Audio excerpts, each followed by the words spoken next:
utilizando la tecnología de pruebas viscoelásticas por tromboelastometría rotacional ROTEN. Vamos a comenzar verificando cuáles son los reactivos más importantes que utiliza la plataforma de ROTEN. Básicamente, siempre vamos a tener cartuchos de un solo uso con diferentes reactivos. Todos terminan con la palabra TEM por la marca que fabricó primeramente esta tecnología, TEM International Innovations. Extem significa extrínseco. Intem significa intrínseco. En el caso del Extem, tenemos activación de factor tisular y siempre vamos a hacer un recordatorio y una analogía con el TP. Tenemos el Intem, cuyo activador es el ácido elágico, y vamos a hacer una analogía con el APTT. Luego tenemos dentro de los tres reactivos básicos el 15. El 15 tiene una característica, ya que es el reactivo fundamental de la plataforma, donde vamos a tener una combinación de factor tisular más citocalacin D. Este citocalacin D va a destruir todo el citoesqueleto de las plaquetas presentes en el tubo de ensayo del paciente. Este tubo es un tubo citratado. Y adicionalmente le vamos a añadir tirofiban a este reactivo. En este caso, el tirofiban tiene la virtud de ser un inhibidor de la glicoproteína 2B3A. Por tanto, es un inhibidor muy potente de la agregación plaquetaria. Entonces, vamos a saber exactamente si en el coágulo del paciente hay algún déficit de fibrinógeno o en este caso de plaquetas. Adicionalmente, vamos a tener dos combinaciones. Una con APTEN, que no es más que una proteinina, que se va a entrar en contacto con la sangre del paciente, o de lo contrario, un hepten, que no es más que una heparinasa, la cual va a inhibir toda la heparina no fraccionada presente en el tubo de ensayo del paciente, o incluso puede interactuar, ¿verdad?, sobre concentraciones, digamos, de heparinas de bajo peso molecular, en este caso en dosis medianas. O sea que es un excelente inhibidor, en este caso, o neutralizador de estos componentes en la sangre citratada del paciente que se toma en un tubo para coagulación tapa celeste. Estos son los cartuchos que maneja la plataforma. Se guardan a temperatura ambiente, vienen totalmente sellados, un cartucho por paciente, y tenemos al Sigma Complete y al Sigma Complete más EP. Así se presentan los cartuchos. Cada cartucho, en este caso el Sigma Complete más EP, va a tener sus tres pruebas básicas, Intem, Extem, 15, y le vamos a añadir una heparinasa. En el caso del cartucho Sigma Complete, vamos a tener Intem, Extem, 15, y le vamos a añadir una proteinina. Y en el lado derecho vamos a ver que estos reactivos liofilizados tienen un código de color que nos indica claramente a qué reactivo pertenece. Y también va a tener unos imancitos magnéticos cuya función va a ser mezclar la sangre citratada del paciente con el reactivo liofilizado para que suban a la copilla de reacción. Pueden observar también que cada cartucho trae un quinto pocillo vacío o en blanco. Este pocillo no tiene ningún reactivo, digamos, para hacer la prueba de viscoelástica. Simplemente tiene cloruro de calcio y es un pocillo que se tiene o está preparado para el desarrollo de un nuevo reactivo. Entonces, cada cartucho va a tener siempre las 4 pruebas. 3 básicas, vía intrínseca, vía extrínseca, nuestro 15, un Nepten, que lo llama Sigma Complete más EP, y un Apten, que lo llama Sigma Complete. Ese es el nombre de los cartuchos que se usan con la plataforma de ROTEN Sigma. ¿Cómo elijo el cartucho adecuado? Un cartucho Complete lo podemos utilizar perfectamente en escenarios donde no se sospeche una influencia de heparina no fraccionada, tanto para pacientes de trauma, hemorragias obstétricas o cualquier protocolo donde nosotros no tengamos una sospecha de que la heparina sea la que esté causando el sangrado del paciente. Sin embargo, el cartucho Complete Mass EP, que es el que contiene la heparinasa, sí lo podemos utilizar en aquellos pacientes o en aquellos escenarios como cirugía cardíaca, cateterismos o simplemente donde usted sospeche que este paciente está bajo la influencia tanto de una heparina no fraccionada como heparinas de bajo peso molecular hasta dosis medianas, las cuales pueden ser neutralizadas por la enzima aportada a la plataforma. Siempre hay que tener en cuenta que las pruebas de coagulación, una vez que son tomadas al paciente y llevadas al laboratorio, requieren una centrifugación de un máximo de 15 minutos y luego, con el plasma citratado, es que se trabaja la muestra para las pruebas que ustedes indican en el laboratorio y que no van a tener el efecto esperado de la celularidad. Simplemente vamos a hablar de factores, los que tengamos presente en el laboratorio para realizar pruebas de coagulación. Con el ROTEN o con la trombolastometría rotacional vamos a utilizar sangre completa y vamos a tener un paradigma más completo y más información para aportarle al médico tratante. Primeramente, siempre va a haber un tiempo de coagulación, donde inicia la coagulación, donde están todos los factores de coagulación, que se llama CT, tiempo de coagulación. Luego vamos a tener un cono de color morado, donde está nuestro fibrinógeno y las plaquetas. Y siempre se va a llamar tiempo de formación de coágulos, CFT. Luego comienzan mis amplitudes en el tiempo. Amplitud a los 5, a los 10, a los 20 y así sucesivamente. Incluso hay una máxima formación de coágulo que es directamente proporcional a lo que esté ocurriendo en el coágulo del paciente sangrante a partir de los 5 minutos. De ahí que nuestros 5 primeros minutos de formación de coágulo corresponden a mis 10 minutos en tiempo real, tiempo más que suficiente para tomar una decisión clínica con el paciente, saber si realmente necesita una transfusión de un hemocomponente, ocupa un hemoderivado, en qué secuencia y en qué dosis, basados en los algoritmos A5 del doctor Klaus Gollinger, los cuales pertenecen o están randomizados en el capítulo 9 del libro de medicina transfusional. Básicamente, lo que se quiere ofrecer con ROTEN es un enfoque para que evalúen la hemostasia del paciente. Los reactivos no son más que una mezcla de activadores e inhibidores para demostrar si hay alguna alteración en la generación de trombina del paciente, del coágulo del paciente, perdón, una mala firmeza en su coágulo, si hay una lisis prematura en el paciente sangrante y que tengamos una estimación relativa de cómo están las reservas hemostáticas o si el paciente está hipercoagulable, que no está sangrando. Básicamente, para guiar las transfusiones y lo más importante, para evitar las transfusiones de sangre. Esto es un temograma de un paciente normal donde hemos utilizado un cartucho de Apten que se llama Complete. Tenemos los 4 canales por separado sobre un fondo blanco a todo color, dándonos un significado. Si este paciente sangra, entonces este paciente no tiene una coagulopatía. Estamos frente a un escenario de un sangrado de origen quirúrgico. Entonces, esto nos da la medida visualmente cómo se comporta el coágulo del paciente de manera normal, donde no existe ningún tipo de complicación, repetimos, por alguna coagulopatía, y a la vista nos da o nos orienta de una manera práctica, sencilla, a color, cómo se están comportando las reservas hemostáticas del paciente. Esto es un temograma, como expliqué anteriormente, totalmente normal. Un coágulo grande, protrombínico, un coágulo realmente y que no tiene ninguna significación a nivel clínico.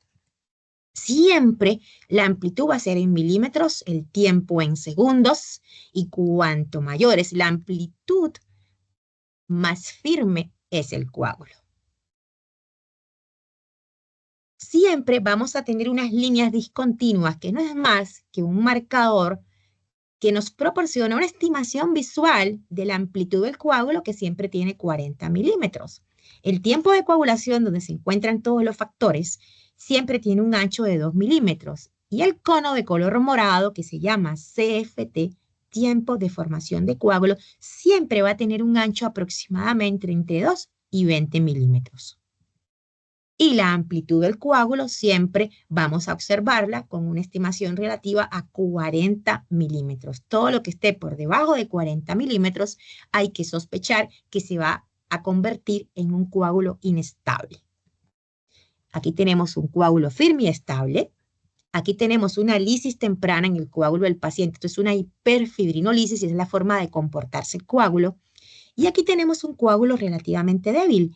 Este coágulo tiene la particularidad de tener el cono de color morado, donde está el fibrinógeno y las plaquetas, relativamente débil, por lo que nos está anunciando que el paciente está sangrando o porque tiene un déficit de fibrinógeno o por el contrario, porque tiene una trombocitopenia muy marcada o un mal funcionamiento plaquetario.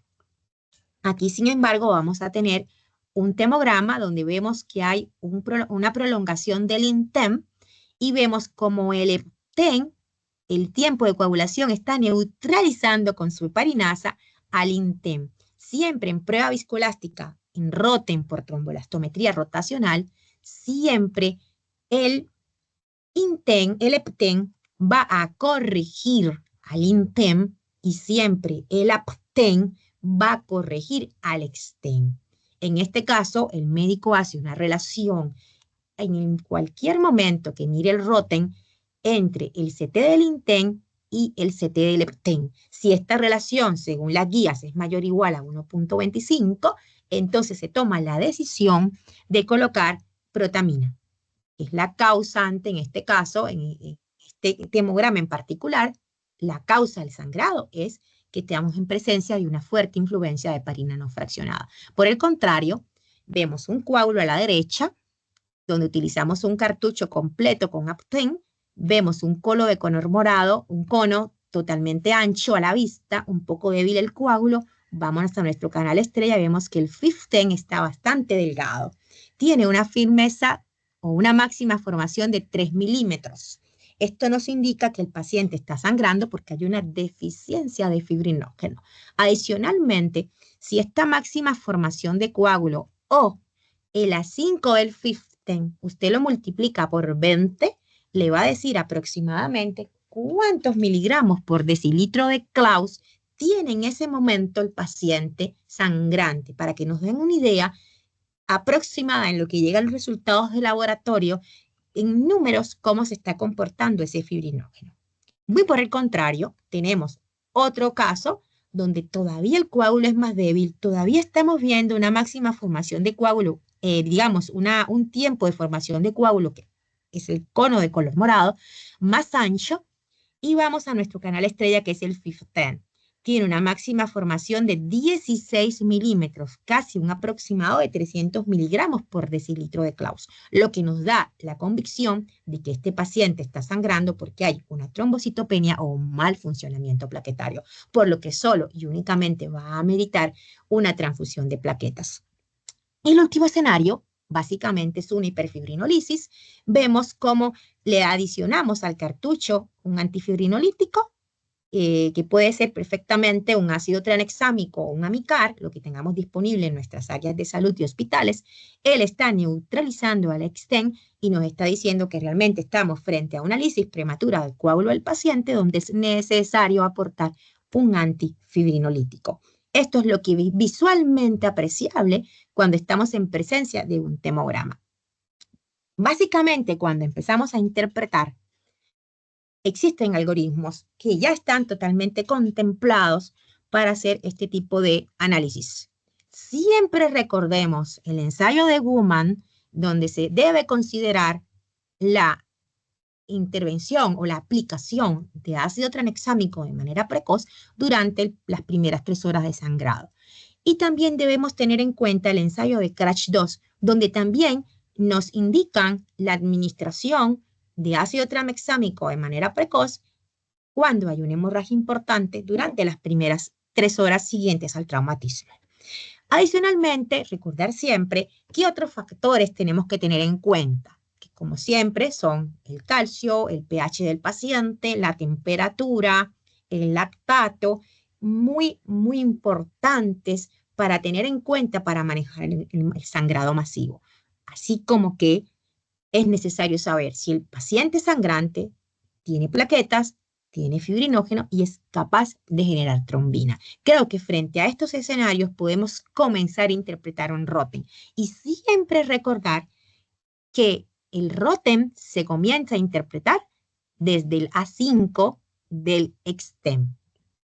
Tenemos adicionalmente el capítulo 9 del libro de medicina transfusional, donde el doctor Klaus Bollinger, director médico de ROTEM y de la Sociedad de Anestesiología Europea, donde hay un consenso a nivel europeo y a nivel norteamericano de seguir estos algoritmos basados en la evidencia, donde se establecen las pautas para comenzar a interpretar un remograma, donde se nos indica que cuando hacemos un ROTEM por primera vez, siempre vamos a hacer un máximo de 3 intervenciones al tiempo.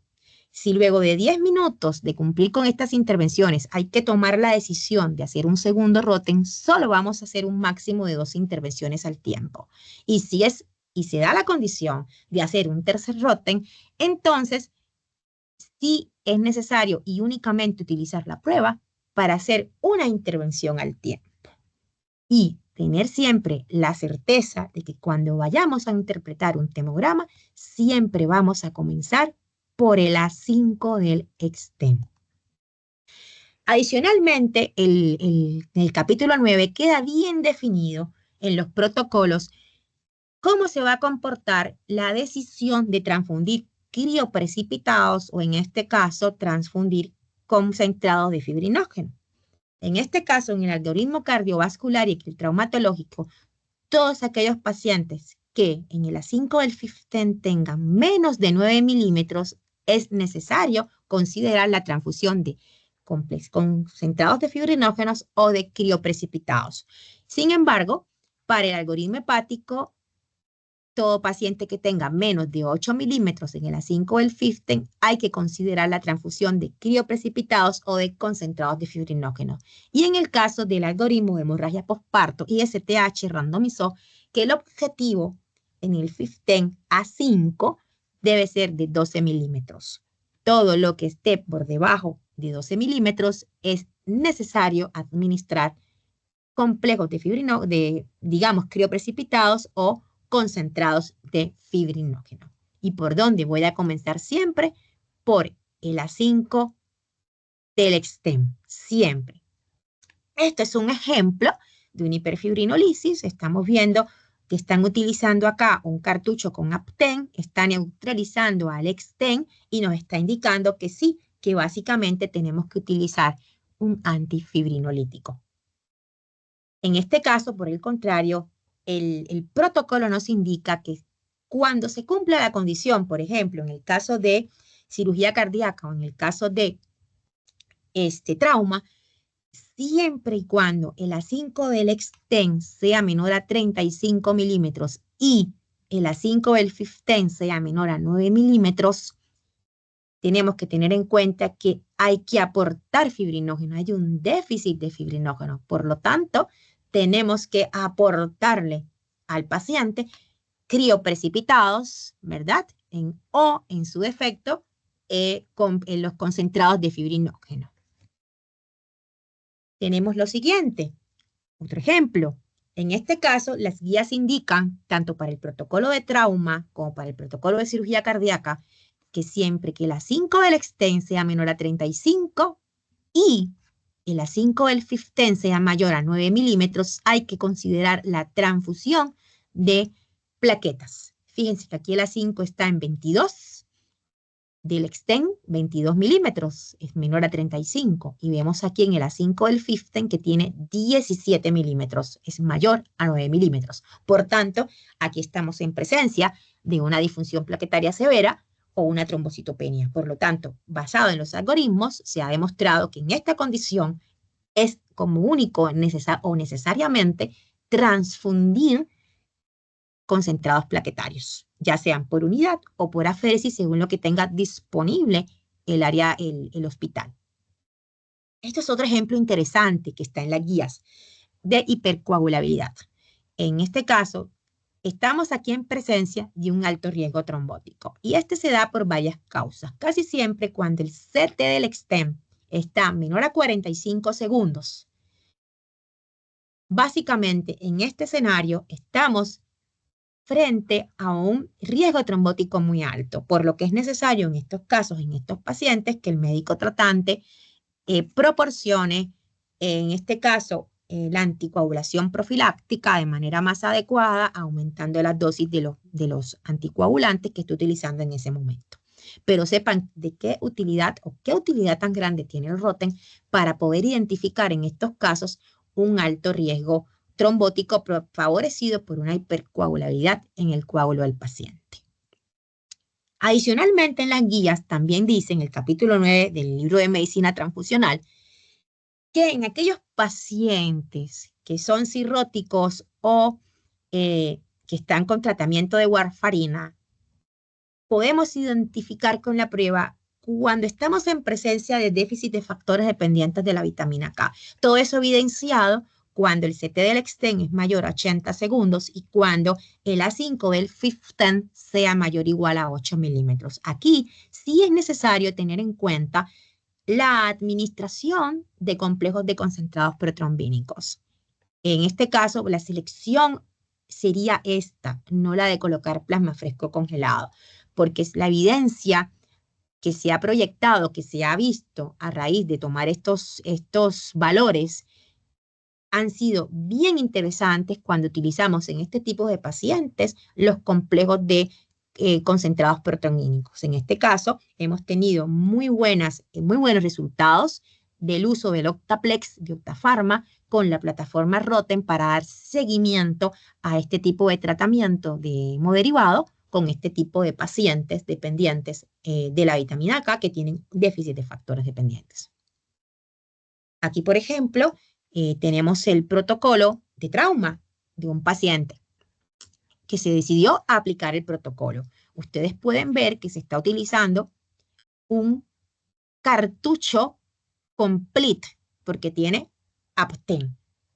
En este caso, analizamos aquí a la derecha, siempre comprobando todas las funciones, los scores, los algoritmos que se usan a nivel médico.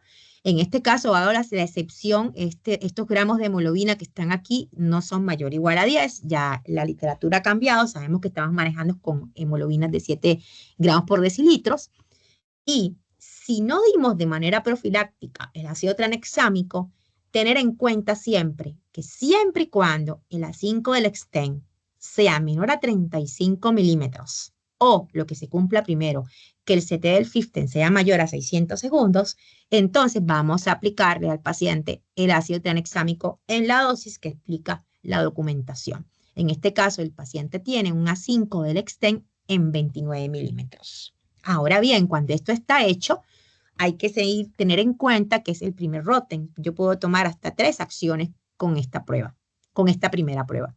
Si el A5 del exten es menor a 35 y se tiene que cumplir que el A5 del 15 sea menor a 9, que es el objetivo que vamos a trabajar en protocolo de trauma, sí vamos a administrar, en este caso sería fibriga, que sería el concentrado de fibrinógeno, o en su defecto vamos a administrar crioprecipitados con cálculo de dosis. Vamos a verificar en el paciente. Es un paciente que tiene un A5 en 29, si se cumple, y el A5 del 15 está en 7 milímetros. Esta condición sí se cumple y por tanto nos está demostrando que tenemos que utilizar el fibriga o en su defecto crioprecipitados. Ahora, sin embargo, fíjense que sí. El A5 del exten, que sigue siendo menos de 35, y en este caso, si el A5 del 15 fuera mayor a 9, ahí sí se cumpliría transfundir plaquetas. Por lo que vemos que queda descartado la transfusión de plaquetas para este paciente. Y seguimos buscando, porque supuestamente son 3 intervenciones. Veamos el CT del exten. Vamos a ver cómo está la vía extrínseca. CT de exten mayor a 80 segundos, tiene 56. Y aquí nos está cumpliendo uno de los parámetros, por tanto, vamos a obviar para la vía extrínseca el uso de plasma fresco congelado o de complejos de concentrado fibrinógeno. Ahora viene la otra opción. Si el CT del inten es mayor a 240, vemos que tiene 157 segundos, por tanto, no se cumple. Por tanto, a este paciente, según el protocolo A5 del doctor Klaus Gollinger, para trauma solamente fue necesario administrar el ácido tranexámico y concentrados de fibrinógeno, fibriga o, por su defecto, crioprecipitados. Y si el paciente continúa sangrando luego de esta acción, vamos a repetir un Roten nuevamente a los 10 o 15 minutos, con el cual vamos a poder usar para este paciente o tomar solamente 2 decisiones. Tenemos otro ejemplo de trauma que podemos comenzar muy bien practicando. Si el A5 del Exten es menor a 35, lo que se cumpla primero, el CT del 15 es mayor a 600, considerar ácido tranexámico. En este caso, vamos aquí al Exten, el paciente tiene 10 milímetros. Consideramos el ácido tranexámico. Si eso continúa, esta condición que es correcta, el A5 del Exten es menor de 35 y el A5 del 15 es menor a 9, el paciente tiene 3 milímetros. Considerar concentrados de fibrinógeno. Ahora bien, nos quedan 2 acciones. Si ya hubiéramos tratado al paciente con ácido tranexámico de manera profiláctica, ya estaríamos en la presencia de 3 acciones, colocando el complejo de fibrinógeno o el crioprecipitado. Pero si no lo colocamos de manera precoz y ya solamente lo colocamos siguiendo el algoritmo, nos quedaría una acción más. Queda descartada la utilización de plaquetas porque aunque se cumpla la condición de que el A5 del Exten es menor a 35, el A5 del 15 no es mayor o igual a 9. El A5 del 15 es menor e igual a 9. Entonces, seguimos buscando. CT del Exten mayor a 80 segundos. Tiene 220. Eso sí se cumple. Pero el A5 del 15 no es mayor o igual a 9. Por tanto, en esta condición no se está indicando el uso de complejos de concentrados protrombínicos octaplex ni el de plasma fresco congelado. Ahora bien, si el CT del Inten es mayor a 240, en este caso tiene 850, hay que tomar a considerar algo. ¿Qué está pasando con la vía intrínseca? Hacemos una relación. Sí, esto es correcto. Si la relación entre el CT del Inten, vamos a ubicarlo aquí en la gráfica del temograma, es 850 segundos entre el CT del Lepten, que en este caso el CT del Lepten, vamos a ubicarlo aquí, vamos al temograma, 709. Y hacemos la división. En cualquier momento que usted mire al Roten, ya sea a los 5 segundos, a los 10, a los 20, usted hace esta relación para ver la vía intrínseca. Y así decimos, en este caso, 850 entre 709 es igual a 1.19. Si esa relación es mayor o igual a 1.25, consideramos dar protamina. Pero como no es igual a 1.25, es 1.19, ahí sí vamos a considerar o sea, ofrecer plasma fresco congelado, 10 mililitros por kilogramo de peso. Y hemos terminado el protocolo. Si persiste el sangrado, vamos a repetir un segundo Roten, pero solamente para tomar 2 acciones, porque se supone que con el primer protocolo corregimos, en este caso con ácido tranexámico y con complejos de fibrinógeno, fibriga, o en este caso con crioprecipitados los cálculos de dosis. Tenemos otro ejemplo, también con protocolo de trauma. En este caso, un paciente con dengue hemorrágico. Fíjense que persiste un A5 del Exten menor a 35, tiene 5 milímetros. Por tanto, se considera colocar ácido tranexámico. Pero también tiene un A5 del 15 menor a 9, tiene 2 milímetros. Por tanto, se considera nuevamente, aún siendo un dengue, dar concentrados de fibrinógeno o fibriga o crioprecipitados. Solamente había que considerar plaquetas si el A5 del 15 fuera mayor o igual a 9. En este caso, fíjense que no fue necesario colocarle plaquetas al paciente. Mas, sin embargo, el CT del Exten estaba en 430 segundos, pero como el A5 del 15 no era mayor o igual a 9, se despreció la utilización de plasma fresco o de complejos de concentrados protrombínicos.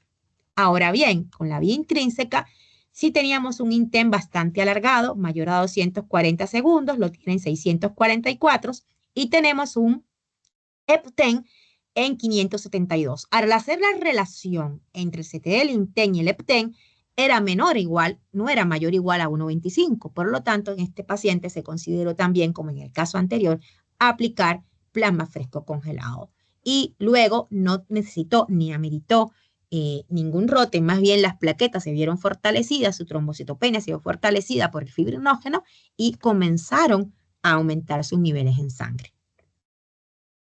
Este es un protocolo, por ejemplo, de hemorragia posparto, donde queda muy claro el uso precoz del ácido tranexámico en caso de que sí se haya hecho y estamos haciendo un roten luego de esto y persiste el A5 del stem menor a 35, que en este caso es 10 milímetros, se consideró dar ácido tranexámico nuevamente. Ya estamos utilizando dos acciones. Volvemos a repasar y vemos que el A5 del FIF10 tiene que estar en 12. Esta paciente lo tiene en 3 milímetros. Por tanto, se consideró ofrecerle fibriga o crioprecipitados. Y fíjense que se despreció darle plaquetas porque no tenía el FIF10 mayor a 12 milímetros. En este caso, el CST del Xten se encuentra mayor a 80, pero el FIF10 es menor a 12 milímetros, por tanto se desprecia dar plasma fresco congelado. Y en el caso del CT del INTEM, estaba un poquito alargado en 261 segundos. Se montó la prueba con un cartucho de Apten, por tanto es imposible hacer una relación entre el CT del INTEM y el CT del Epten, y como ya se había dado de manera profiláctica el ácido tranexámico, luego se volvió a colocar más ácido tranexámico y se colocó complejos de fibrinógeno, ahí cumplieron perfectamente el algoritmo con 3 tomas de decisiones. Por lo tanto, el algoritmo terminó luego de haberle colocado a la paciente el fibriga o el crioprecipitado. Fíjese qué interesante cómo el mismo algoritmo nos va guiando paso a paso y a veces ni siquiera nos deja terminarlo, porque apenas cumplimos con las primeras 3 decisiones, ahí culmina el algoritmo, esperamos de 10 a 15 minutos y si persiste el sangrado, volvemos a mandar otro roten con la firme convicción de hacer solamente 2 solicitudes o 2 intervenciones. Todos los algoritmos del capítulo 9 traen una nota al pie de interpretación, donde aparecen cálculos de dosis de fibrinógeno, cómo transfundimos las plaquetas según las firmezas del coágulo a los 5 minutos del FIF10 y cómo practicamos la decisión o cómo damos la dosis de complejos de concentrados protrombínicos y cuando no está disponible, cómo trabajaríamos con el plasma fresco con el factor 7, inclusive. También trae una tabla muy interesante, donde nos indica que siempre 10 unidades de crioprecipitado aportan al paciente 2 gramos de fibrinógeno y 4 milímetros de espesor en el A5 del FIF10. 15 unidades de crioprecipitados nos aportan 3 gramos de fibrinógeno y 6 milímetros de espesor al coágulo del paciente sangrante. Y si vemos acá, vienen las dosis de fibrinógeno, de fibriga, y cómo se indican, cómo se utilizan estos gramos, que bien se evidencia aquí, que son 4 gramos para 80 kilogramos, aportando 2.5 de concentrados de fibrinógeno y 8 milímetros de espesor al FIF10 a los 5 minutos. Y si utilizamos crioprecipitados, 20 unidades para 80 kilogramos, solamente aportamos 4 gramos y 8 milímetros también de espesor. En este caso hay que ver la bondad del fibriga o el concentrado de fibrinógeno, cuya dosis máxima debería ser siempre de 4 gramos. Incluso si tenemos que dar una dosis más alta, siempre es bueno hacer un control de roten para verificar cómo se está comportando el Apten, ya que si el Apten también comienza a tener algún tipo de variación, hay que estar preparados para dar un poquito de factor 13 a través de los crioprecipitados. Básicamente, esto forma parte de la intención de interpretar un temograma en tiempo real. Tienen para apoyarse un instructivo muy interesante en el app de Almas. Aquí tenemos al Fibriga y al Octaplex, que son digamos, los hemoderivados estrellas para usar con la plataforma de Roten. Aquí se pueden loguear, colocar un filtro por país, por especialidad. Van a tener los algoritmos diferenciados todos por colores y para diferentes tipos de manejos, ¿verdad? Y cálculo de dosis adicionalmente. Entonces, básicamente, Esto es lo que queremos proyectar para comenzar a interpretar termogramas utilizando los algoritmos que están reflejados en el capítulo 9 del libro de Medicina Transfusional del doctor Klaus Gollinger, donde se refleja cómo a partir de la A5, el exten, comenzamos a interpretar y donde es muy importante tener en cuenta el A5, el 15 para cada escenario de los protocolos que ya están randomizados.